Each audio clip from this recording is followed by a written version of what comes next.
what happens.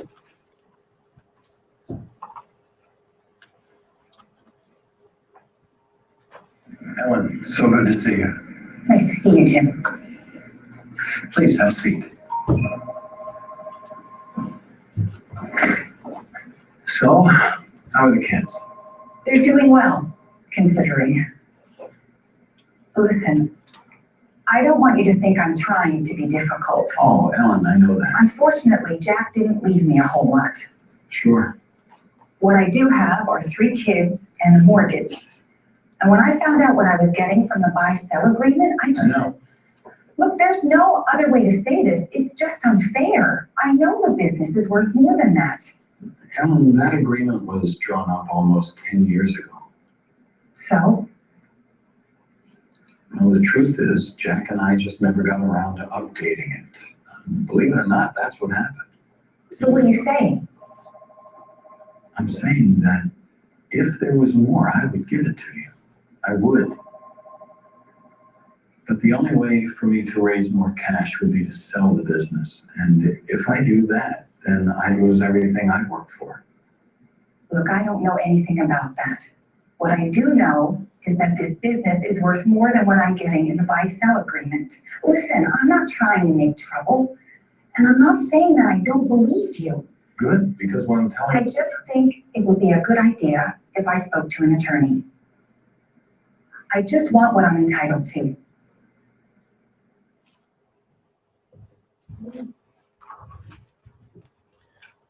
Pretty uncomfortable situation.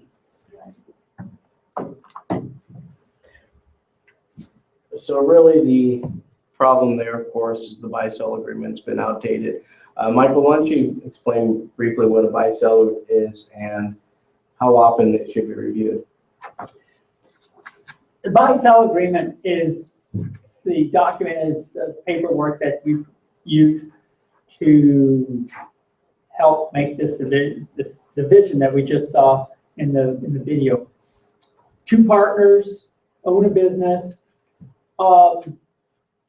and what it does is it sets up how the business is going to be valued and how the business is going to be divided upon death or upon sale of the business or just retirement. So that's the concept. The idea is that you need to keep in mind as a business owner is that your business changes from year to year, more frequently sometimes. So that buy-sell agreement has to be updated, reviewed, and adjusted year to year.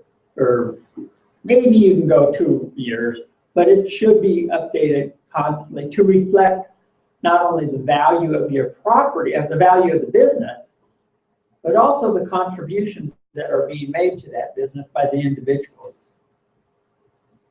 So that's what they're talking about when they said a buy-sell agreement. And the general mistake right there is that they know what their business is worth from the beginning. So Bruce, when someone's selling a company, do they ever overstate their value of their business on their own? Oh, no. Certainly. Valuation of a business can be a very complicated procedure. Typically, when I take a business to market, I'll do what's called a market evaluation. If it's a large enough company, you can have a formal valuation done. Those are expensive, but the reason that they cost so much is they're done by certified professionals that are used to going to court, probate court, and arguing for the value of the business. But the value of the business is going to change year to year, depending on what the economic cycle is of that business and what's going on in the economy in general. So it's very important that as business owners that you keep track of what you're doing, keep good books and records. That's very, very important. And always make sure that in regard to this, like Michael said with the buy-sell agreement, there are ways to get to fund the purchase or the payment should a partner die. I had a situation where a company called me where one partner died. They didn't have a buy-sell agreement in place. There was no insurance policies in place. they were actually going to have to sell the business to pay the heirs. But unfortunately, because it was going to be literally a fire sale to try and get it sold quickly, the value that they would have gotten for that business was going to be much, much less than what it may have been worth if it had been an orderly process. Perfect, thank you. So let's take a look at the questions now. So go ahead and read over the questions. Like I said, if you answer no, just put the number next to the question. The number next to it, yes. Okay, I don't have a business, I have a nonprofit, Okay, so is that different? It is a little bit different. A nonprofit, you're not really dividing up assets, Right. because when your nonprofit terminates, any assets that are left over have to go to another nonprofit business, another nonprofit organization. So there's a little bit of difference. I mean, there's a significant difference from that. You're not going to have necessarily somebody fighting about how much of the assets they are entitled to, or their wife is, or spouse, or husband is entitled to. Okay, that's what I thought. But at However- the same time, you've got the problem of business continuity. If you want the nonprofit to continue to function and do its job for the community, after you're no longer part of it, you need to plan for that. Okay. And we often do a bad job of planning for the undesirable. Continuing, yeah, I've seen nonprofits close. Exactly.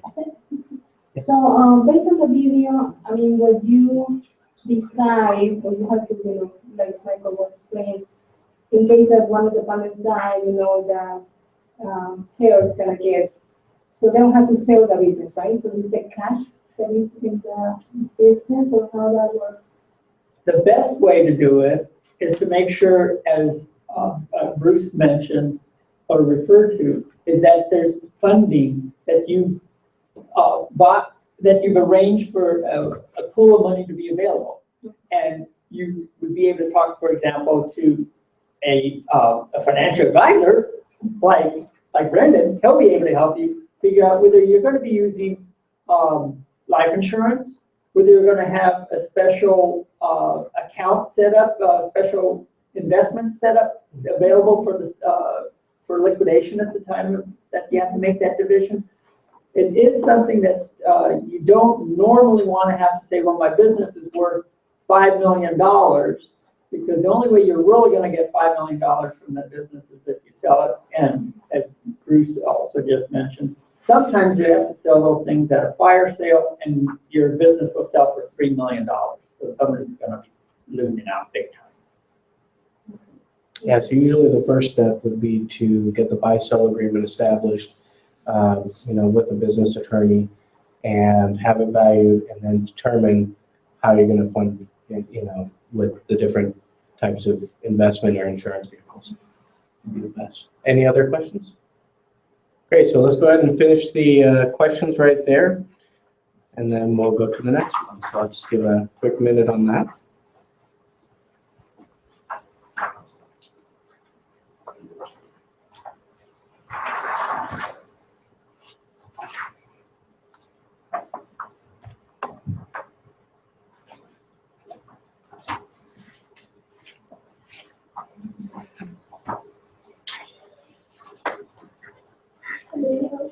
What is the max score so I can put it?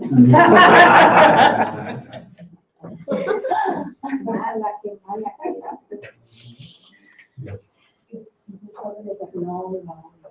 Okay, I know.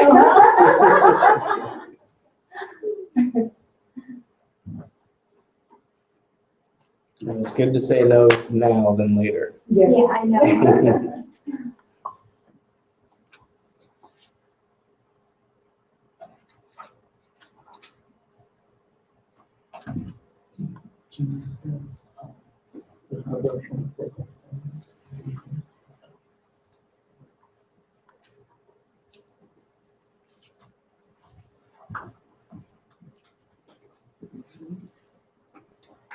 Okay, so the next one's going to be a family business. And, you know, with family businesses, they're really tied. A lot of times, the parents are really the controlling portion of it. The kids might work for them. So in this situation, the husband passed away, and let's see what happens now.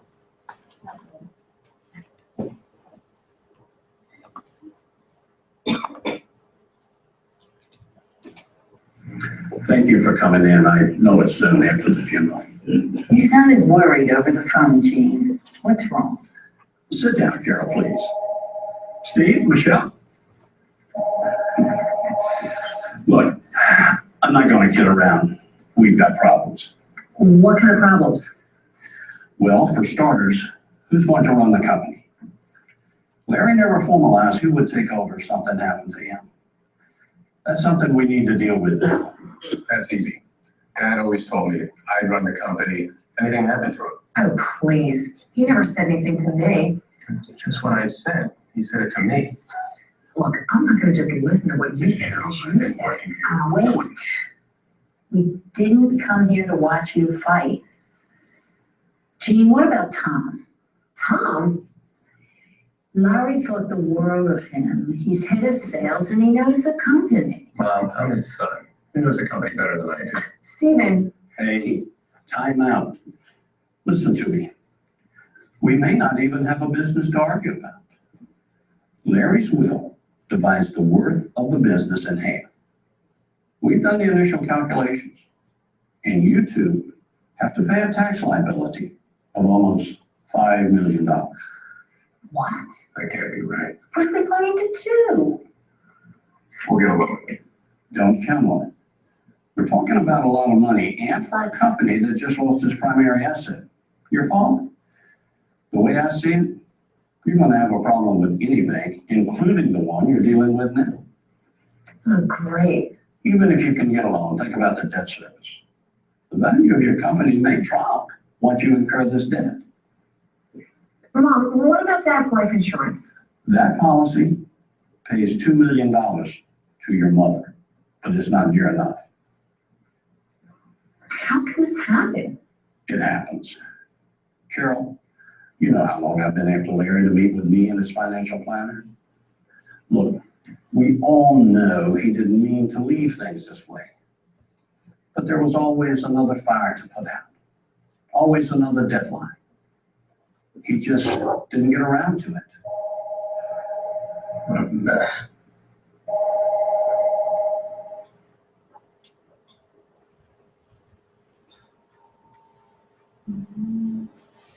So Larry was too busy running his company.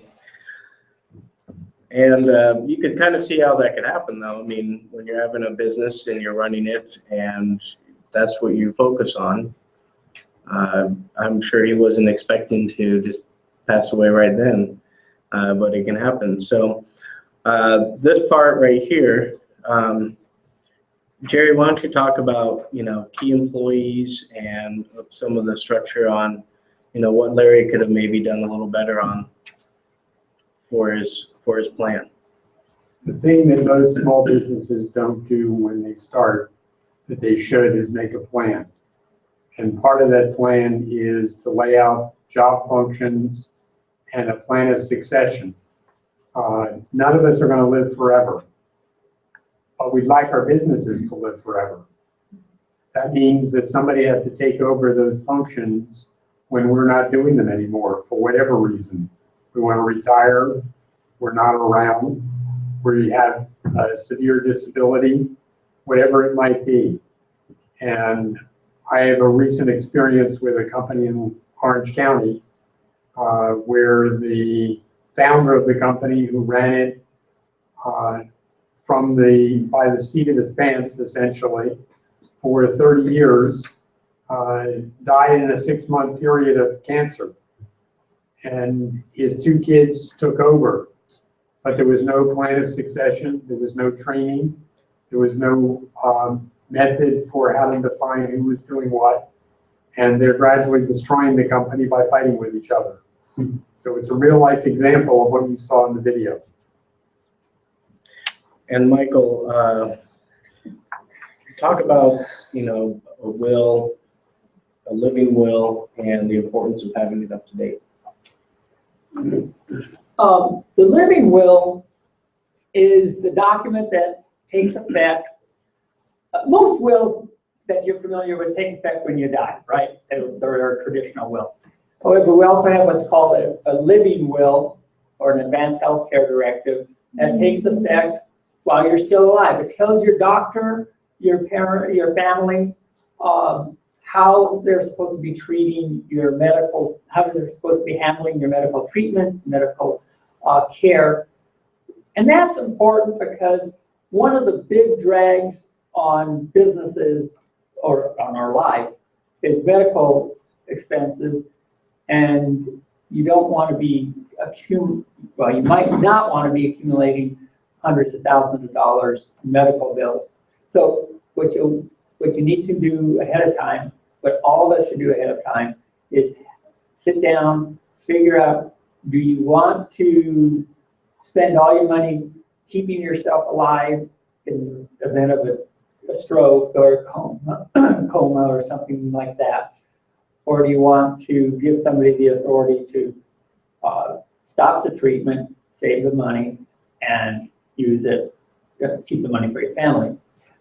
That's basically the living will, or like I said, advanced healthcare directive. And it's really important for smaller businesses, especially because money that would otherwise be available for your business gets siphoned out and used to pay hospital expenses. So that's why you need to think about that and have it in place now. And you need to do it now because studies, the Center for Disease Control has found out, has established, I should say, that strokes, which we used to think of occurring to people like 65 and older, like 10 to 15% of them now occur in people that are only 30 or 40 years old. Mm-hmm. So that is something that you've got to move on pretty quickly. Yes. What's the average cost of a living will? You can probably have one put together for around $300 just for the will. Most times, those living wills are included though in a trust, a living trust packet. And those normally run, let's call it about $1,500. They vary. Thank you, Marco. You're welcome. Yes. As a sole proprietor, if I have a life insurance, like a personal insurance, but if you're a small business owner, can you have life insurance as a owner of the company? No. Mm-hmm. So it will be two different things, like the life insurance that it goes for for myself, 3 girls.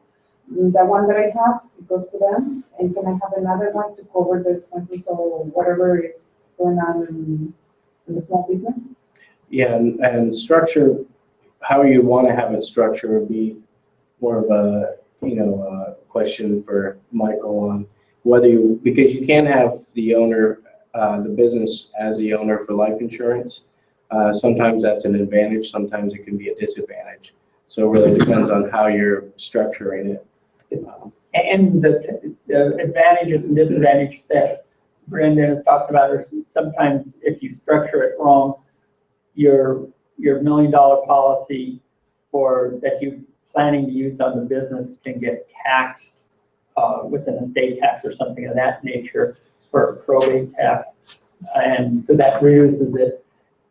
But yes, as Brendan But you said, can have it and they won't, whatever happened in there, they won't touch the one that it goes. you can structure it that way, yes. You can structure that, okay. Yeah. And even with personal life insurance, you have the choice to choose your beneficiaries. You can also have contingent beneficiaries as well. There's a bunch of different options you can choose in order to allocate the money that you see fit going forward. So being a sole proprietor, if you had just personal insurance, you can still allocate it the same way as if the business was the owner. The main difference was to find out if there's any advantage having the business as the owner versus yourself. Thank you. Any other questions? It's an excellent way to provide funding for a transition to a new manager.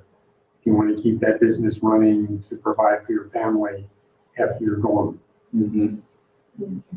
Thank you. And it's also very expensive, like if we don't have a living will and something happened to us, to leave that to our families, it's just like the process is, it's very complicated and also expensive, right? In terms of the money that they have to pay and to figure out, how the operation was and stuff.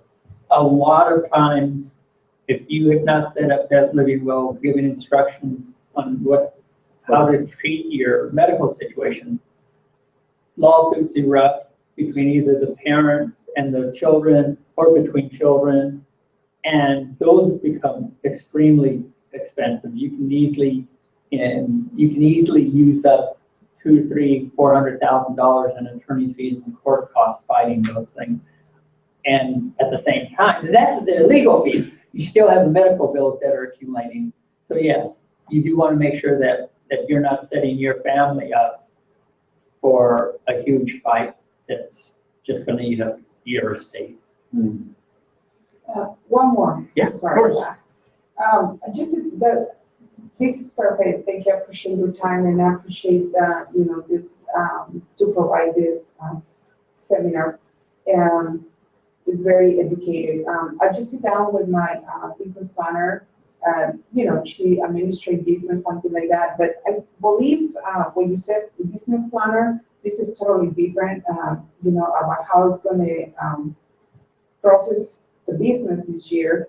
But talking about life insurance and the will is a totally different person who do that. In this case, it will be you, right? Do you understand? Yes, I understand. I believe I understand the question. There's different strengths that a person will bring to helping. Okay, as an attorney, I can bring in some strengths that will help you from a legal perspective. Jerry, for example, will be able to bring strengths as to how to actually do the day-to-day business operations, which is probably similar to what your business planner is doing. Obviously, each person brings different things in. If your current business planner does not have a legal background, you would probably want to talk to an attorney, a lawyer. If your business planner does not have a strong financial background, you might want to start talking to a financial advisor such as Brendan. If you're getting into the nuts and bolts of your business evaluation, then you want to bring in a professional who knows how to evaluate businesses, as Bruce does. So it depends on different aspects of your business. No, thank you. I appreciate it because I can see now that, the other person will help me to grow the business, but in this case, it's just to be prepared for something That's basically what you should be getting. That's basically what you should be getting out of this, is that there are additional concepts that you need to keep in mind, because we forget about it. Like the person over there that died before getting around to setting up his will and his succession plans and things of that nature. You focus on your business, but you forget that you have a life that extends beyond the business.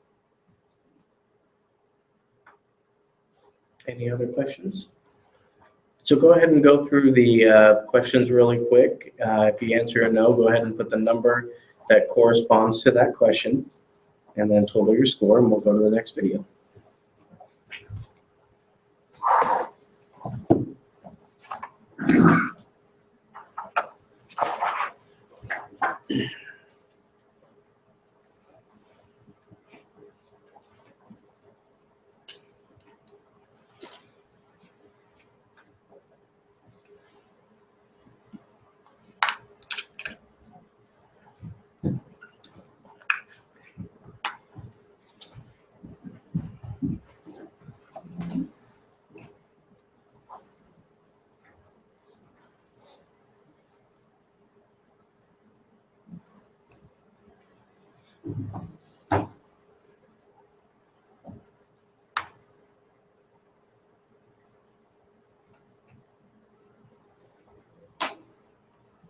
Okay, so we finally got past the dying part now.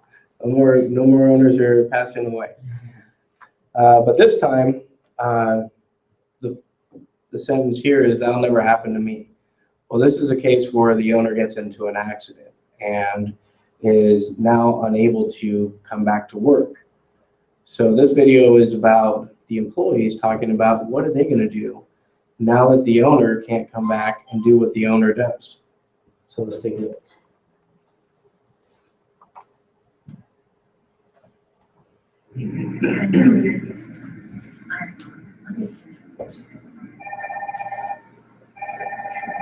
Hey, Tom.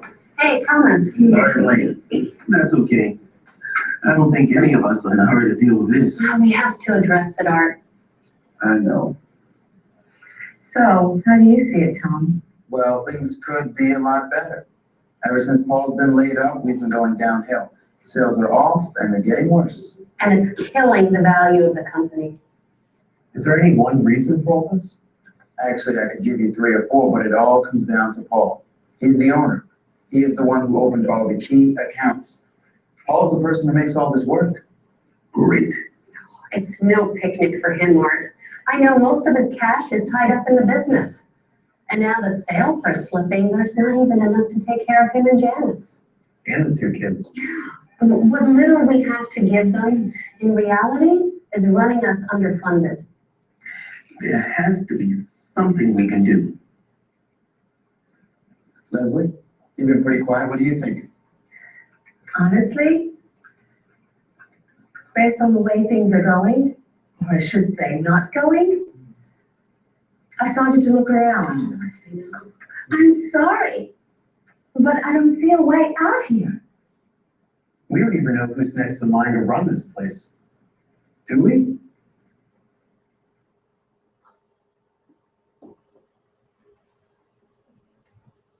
So that again could be a very real situation where the business owner, usually they're the ones who starts the company, they get established, and then they have employees underneath them as they grow and expand. And then all of a sudden something happens and they can't come back to work. Well, what happens next? So this again goes back to what Jerry was talking about, and you can elaborate a little further on this about structure and planning on the business side. Absolutely. When I started my first business, my partner and I went into it with just a vague understanding of what each would do. We assigned titles, and that was about as far as we got. And the rest of the mantra was, make it work, let's grow. We're going to make lots of money. What we needed to do was to lay out job descriptions and plan for not just the first few months, but the first 5 years of the growth of the business. And as we grew it, who was going to take on what responsibilities and what positions are we going to hire? Without that order of battle, so to speak, there isn't a leader of the ship to make it go forward. And as the video explained, there's a great deal of value in the founder of the business because they establish the culture. Unless that culture is pervading the entire business and all the staff, then you don't have the comfort level on the part of your customers when that owner is no longer at the helm of the ship. Yes. No, I actually learned that lesson, even with the nonprofit, because I'm in the Army Reserves. So if the Army decides to send me somewhere, I have to make sure that someone can take my place. Absolutely. So I am making sure that even though I call myself whatever, the head dog, the CEO, whatever you want to call me, but I make sure that all my employees, when clients call, I say, oh yeah, you know what? Letty takes care of that. So let me put you in touch with her. Or, oh, you know what? Rosa takes care of that. So I'm going to put you in touch with her. And at first it was hard for the clients because they were used to me doing everything. But after a while, as I started sending them to my other, and my staff, I don't like calling them employees, but to my staff, they kind of got used to that now. So, it's still a little bit hard for them because, I learned a lot in the last 15 years, but at the same time, I give my staff that authority and responsibility to be able to take care of their clients. In case somebody decides to send me to review somewhere for more than a couple weeks. What you're talking about is that your customers develop trust Mm-hmm. in you. Right? And they have to develop that trust in your staff, Exactly. or they feel uncomfortable. Yes. So you're Exactly. absolutely right to put them in the position where they can build that trust while you're there to help out. Correct. And it's worked well, because now sometimes the clients will call me and they'll go, "Where's Letty?" And I'm like, "No, you call your boss. I'm like, let me let you know that they can call." But I'm like, well, that's good, because if something should happen to me, I get mobilized or I have to leave for a few months at a time, then I know that the nonprofit will continue to run. Excellent. Thanks for sharing on that. That's a good example. And it really applies to everybody's business. Absolutely. Because if there's one person working with you, that person needs to know how the business is working. Your clients, your customers need to know that that person has experience or knowledge or authority. And you need to communicate that out to everybody. Your staff, your clients, customers, your families. Mm-hmm. There's a lot of times that I find, the husband passes away and then the wife doesn't know that she's not next in line, or what the abilities and the strengths are of the other people that are still remaining in the business. So communication, you have to communicate who's next, what's going on, and develop your staff's strength. Mm-hmm. And one of the ones that would also pertain to Michael is having a formal succession plan in place, having it written down so there isn't any question, because if you become disabled to where if you're in a coma, or if you're unable to speak, or are currently incoherent or incapacitated, if it's not written down, how will they know? It's going to be back to well, Dad told me this, I'm the person, like the previous video. So having a formal succession plan in place is extremely important as well. A couple other things to touch upon within your business to assist with it, because one of the things in the video they said is that they're spending all their money from the business to help Paul, Janice, and the kids. Well, there's ways around that by having disability insurance, and also having long-term care in place if it's for a longer disability. And those are two key ones that a lot of businesses kind of overstep because they think, oh, it's an additional cost. Well, it's an additional cost until you really need it, because you can't get it after you're disabled. You can only get it when you're currently healthy.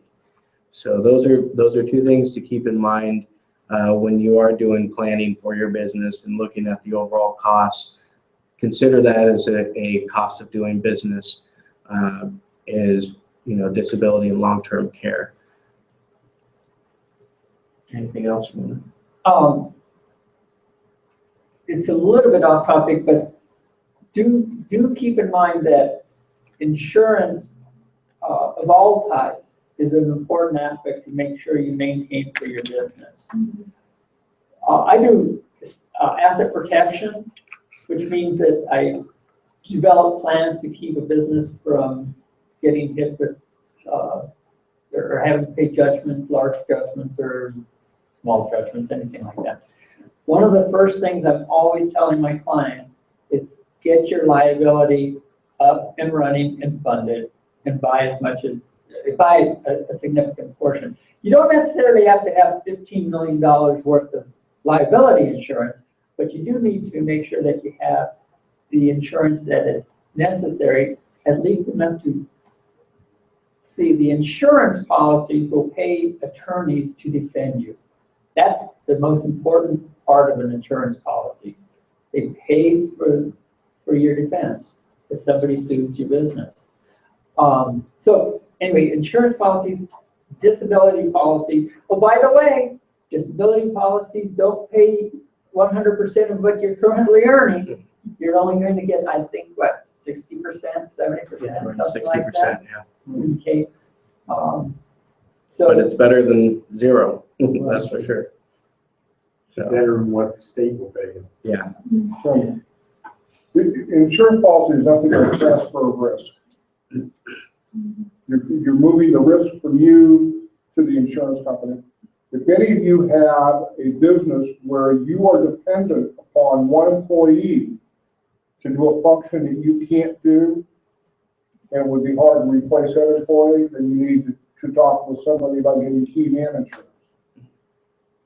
If you have an engineering company and the chief engineer is the only one who can design the widget and upgrade the widget that you're making, and something happens to that employee, you're out of business.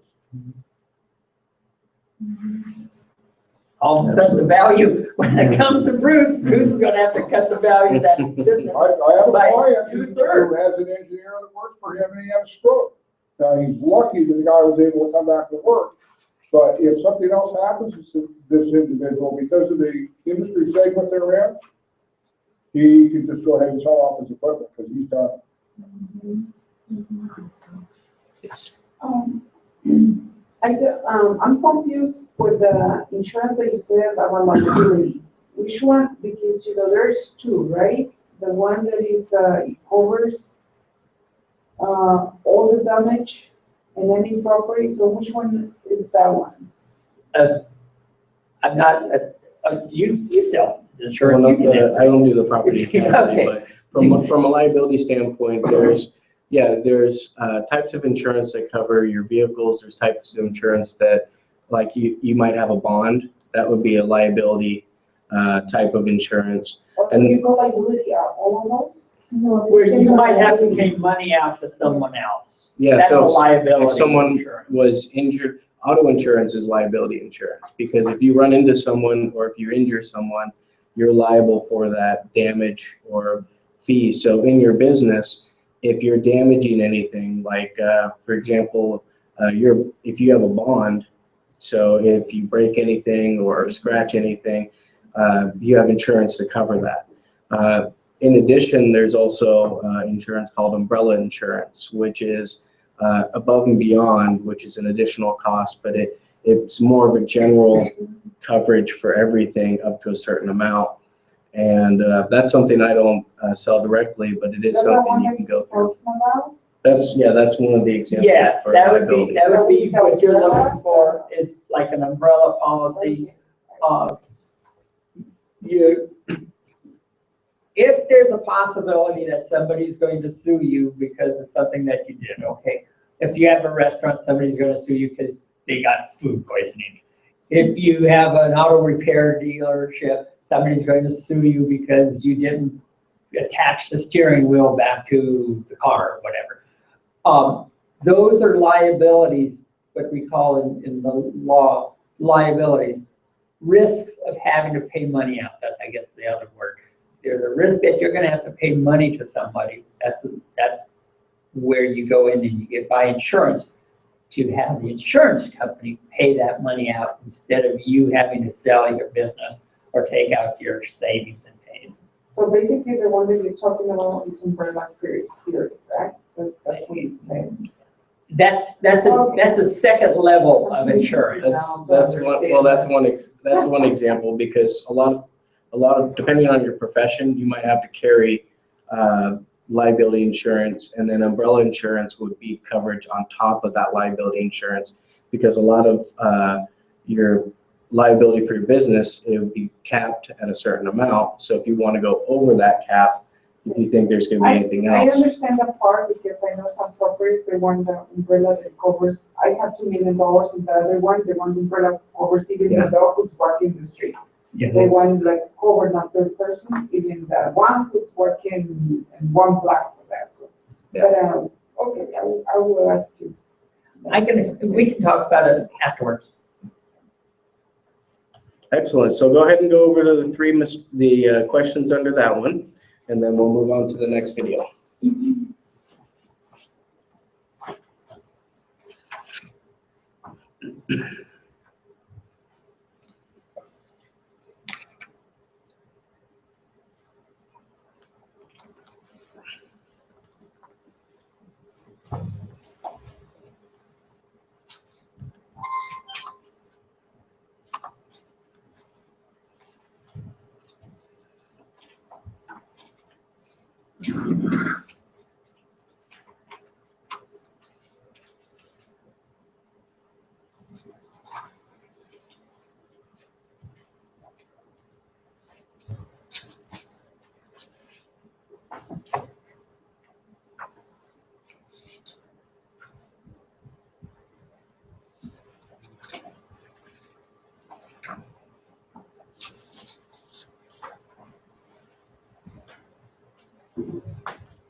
Okay, so video number 4.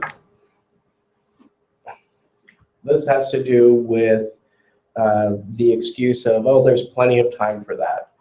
So this is with a daughter and a father. The father owns the business, and the daughter approaches him being really concerned about the status of the business and how it's going to be passed on. So let's take a look.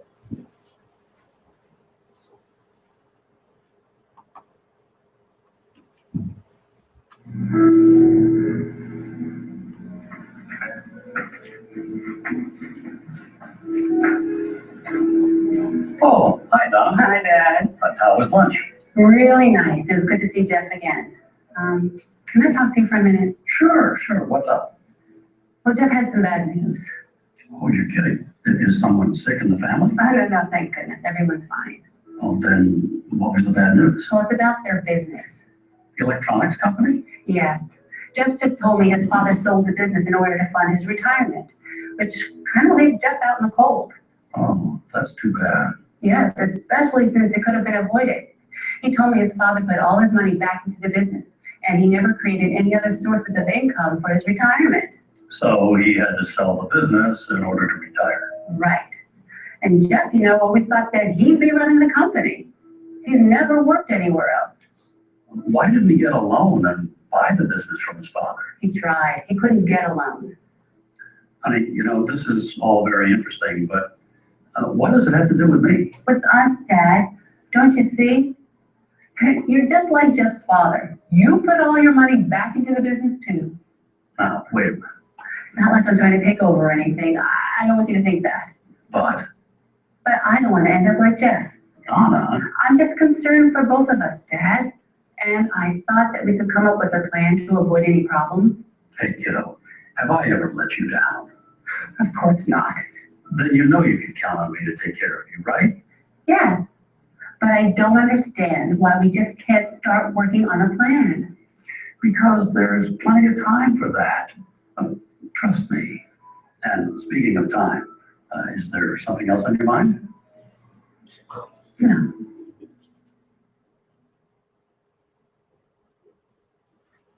Coldest line in the whole thing.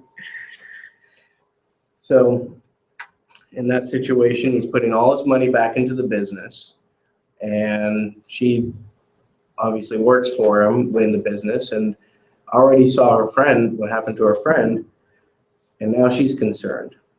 So in those situations, how could it be avoided? Well, this is one of the segments I really talk to business owners about, and it's setting up retirement accounts early.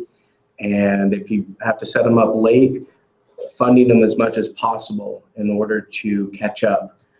This is where we do calculations, forecasts for your income. When do you want to retire, what age, how much money you want to retire with. Because one thing that we'll find later on is that putting all your money into your business is extremely risky, considering if there's something that happens to your business. So my goal as an advisor is to make sure that you have a plan to not only pay your business, but to pay yourself, and to make sure that you're investing in yourself so you can pay yourself once you are able to retire, if you're not able to rely on your business. So you want to have multiple kinds of retirements out there for you. And then also for your employees, if you do have key employees, how are you going to retain them? How are you going to keep them there? A couple of ways of doing that is through a profit sharing plan, through a 401k, offering a retirement plan. And even then, employees say, oh, well, I can get one somewhere else. Well, a way of keeping them there is having vesting periods. You can have that, you can say, hey, we're going to put all this money in a profit sharing plan, but you're not going to be 100% vested until 7 years. And then that way, they will wait until at least those 7 years before they can take 100% of their money. Maybe if they leave early, they only get 25 or 30%. That's an incentive for employees to stay with you and to continue because they see there's a greater incentive. Other ways, of course, if you have a corporation and you issue stock, you can give them stock options to award them later. Bonuses, of course. But it's really important to look at the different avenues of, besides reinvesting in your business, how you're reinvesting in yourself and your employees. So Jerry, you want to elaborate a little on some examples as well? Sure. Those small businesses, cash is king. You invest pretty much everything you make back into growing the business, for marketing expenses, for hiring new employees, all of those little things. When it comes to a time when you'd like to get some of that back out, small businesses are illiquid. They don't have an easy way to raise cash. And banks are not very comfortable about loaning money against a small business because most of the assets of the business go home at night. They're your workers. So making a plan that allows you to extract and set aside cash for those situations as you're going along is a very important thing to do. And just talking about the banking aspect, banks will look at giving a loan to a business, like a sole proprietor, for example. They're looking at the sole proprietor's credit, the business owner's credit, and the business. Well, if you're changing business owners, if you're passing it to another business owner, well, that's a different story now. They're going to look at it differently from a loan perspective. So, it can be difficult to get a loan, like saying, well, why didn't Jeff get a loan? Well, because now it's a different owner. They don't have that history of the business versus the previous owner. Say, yeah, I've been in business for 10 years. The new owner is going to say, well, I haven't had this business, I haven't owned it. So the bank's going to look at it a little differently. Are there any questions on this one? Okay, great. We'll go ahead and look through the questions. Once again, just put the number next to any of no answers, and then we'll go to the next video.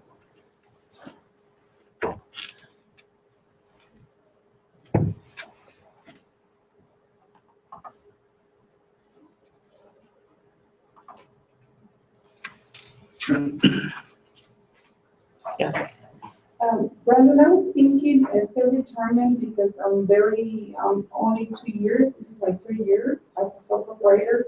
Is there any way that, for me, like you say, for me it's important to keep those employees who really, they're so strong, and like you say, I would like to keep them and motivate them. I was thinking if there's any way that also as a sole proprietor can have a life insurance for them, at least something minimum.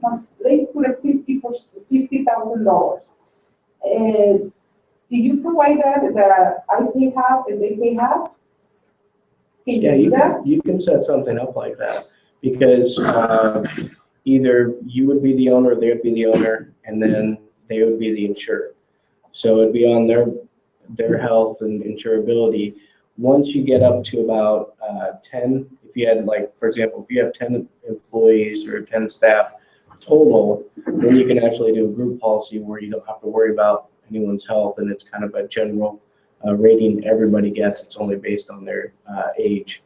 So when it's just a couple employees, yeah, you can be the owner and set something up as a kind of a benefit for them for a small policy and say, hey, as long as you work here, I'll pay for half this policy.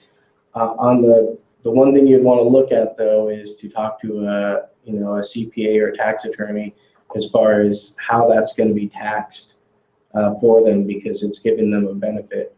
And I don't know if it's income or if it's bonus, considered a bonus. I don't know. And Generally, it's considered a taxable. It is the amount that you're paying into their life insurance policy is considered additional income to them, Right. to your employee. So there are some ways of structuring it.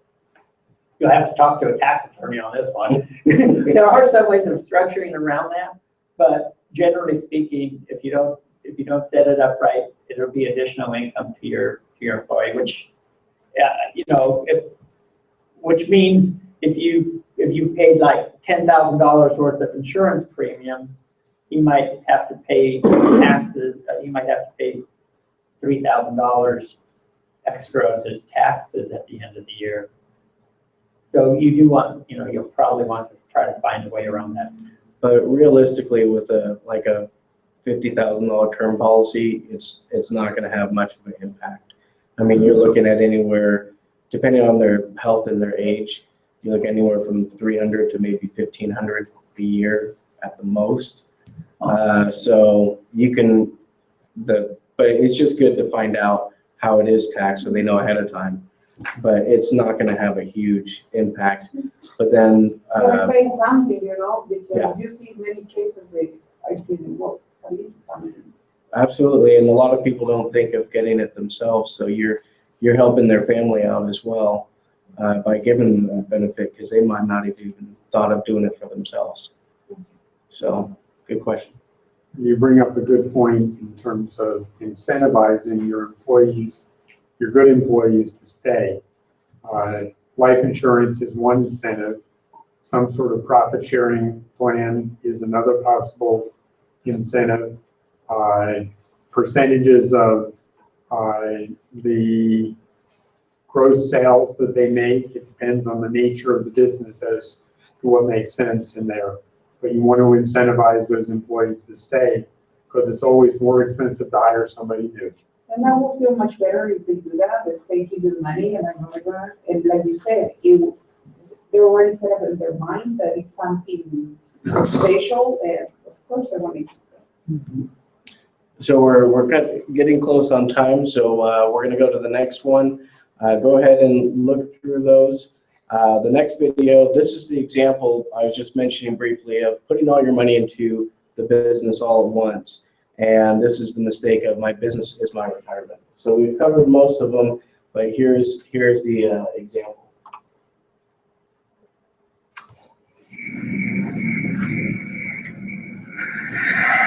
What's wrong, honey? Can't sleep? No, I'm fine. I'm sorry I woke you.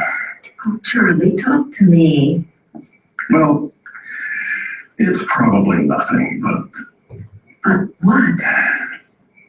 well, I've been talking about retiring and selling the business in a couple of years. Yes, and you said you contacted some companies and that the prospects look good. Mm-hmm.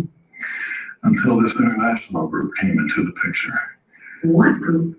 Oh, they're huge, multinational. And they have plenty of money to invest in marketing and R&D. What's that got to do with our retirement? Honey, they're undercutting our prices. They're buying up raw materials right and left. They're making it practically impossible for me to compete. Which makes it harder to sell the business. Those companies I've been talking to, some of them are backing off already. You think they're anxious to go head to head against a big outfit like that? They wouldn't do any better than me, and they know it. Well, what if you were to sell to this international group? Have you considered that? Sure, but I know I can't compete with them, and I'd get half of what the company is worth. Charlie. Oh, it's my own fault. I should have listened to Ray, planned ahead, made investments. I can hear him now. Charlie, that's what you're paying me for. Oh, please. How could you know something like this would happen? Right. Nobody saw this coming. And my business, It's your life. it's the one thing I know. And I thought if anything would pay off for me, for us. Come on, we don't know what's gonna happen.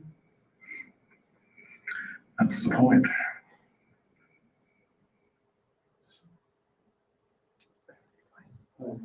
So who can think of a perfect example where that happened?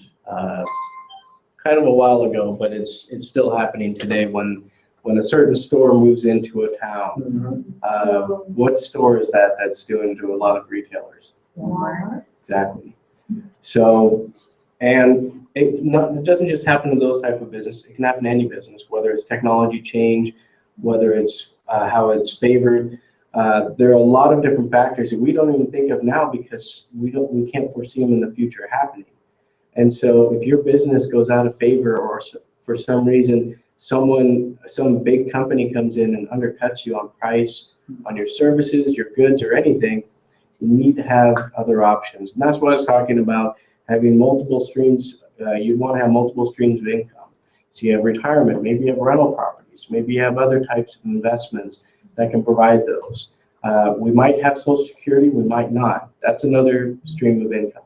So when you're looking at planning for retirement, that's one of the things you need to look at is not just your business and what you think you're going to get from your business, but what are your other assets that are going to help you pay for you at retirement? Because I tell people at retirement, the difference between working and retirement, when you're working, you're not spending money because you're working. But when you're on the weekends or when you're day off, what are you doing? You're spending money. But when you're tired, every day is a day off. So either you're spending money or maybe you're just at home reading a book or enjoying the time off, but you're more likely to spend because you don't have that time when you're working. So unless you really develop a plan and say, I'm going to be this frugal about what I'm going to do going forward. But a lot of people, when they retire, they want to enjoy it. They want to be able to travel and see places and go see their family and friends. So really one thing to think of, I'm going to kind of go fairly quick over that one just because for the sake of time, but a couple other things with the questions asked are having retirement assets with guaranteed returns. The older you get, the more conservative you want your investments to be in the returns. So then you have more of a guaranteed estimate of what you're going to be able to receive from income. And that's one of the things you want to look at. And the last question is extremely important. And it's something that a lot of people don't even consider.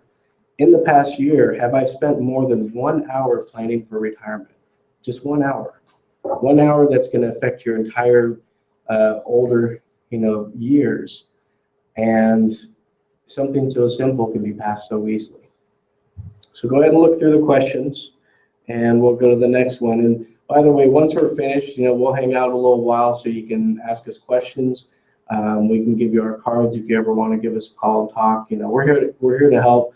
We're here to really make sure that you guys have the answers that you're looking for and guidance when building your business. Or if you have friends that have a business, you can tell them, hey, you need to start doing this. So the last mistake is that you can't beat Uncle Sam. So this is a business owner who's actually prospering and acquiring another portion in order to expand. Unfortunately, he didn't think about the planning aspects ahead of time.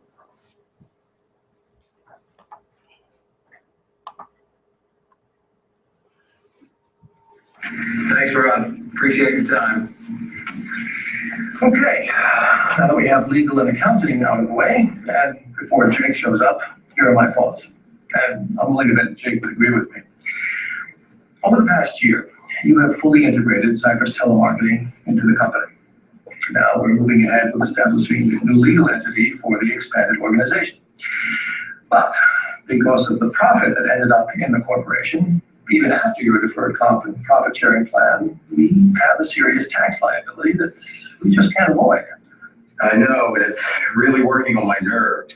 What's the point of growing this business if all I do is give more and more money to the government? It's a disincentive. I'm tired of sending my hard-earned cash to Washington. Tell me, look, profitability is up. The company is enjoying a sustained growth cycle. It's healthy expansion. And you, my friend, are a year away from 63. Now, if you think today's tax bill is uncomfortable, just wait until you exit the business. And quite frankly, that tax bill will come at the wrong time in your life. We're trying to cheer you up. A written exit plan from the business is no joke. But since you're upset with the current tax scenario, we need time to build the plan so you can successfully exit the business with your wealth intact. Look, we're not talking about walking out the door tomorrow. It's about leaving when you want to. But if you're gagging on this year's tax bill, believe me, you will choke to death if you had to sell the company today.